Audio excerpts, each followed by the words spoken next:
Hi friends, welcome back to my channel. In today's video, I'm going to show you how to enable auto blocker on the Samsung Galaxy A14. If you're new here, don't forget to subscribe and give this video a thumbs up. Now let's dive in. Step 1. First, unlock your phone and open the Settings application. This is where you can find various customization options for your device, including display settings, security settings, and accessibility features. Step 2.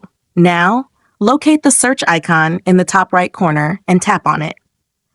The search feature makes it much easier to find specific options without having to scroll through multiple menus manually. Step 3. In the search bar, type auto blocker and wait for the search results to appear. Step 4. After performing the search, find the auto blocker option from the search results and tap on it. Choose the auto blocker option again. Unfortunately, this option is turned off. Step 5. For the last and most important step, tap the auto blocker option to turn it on.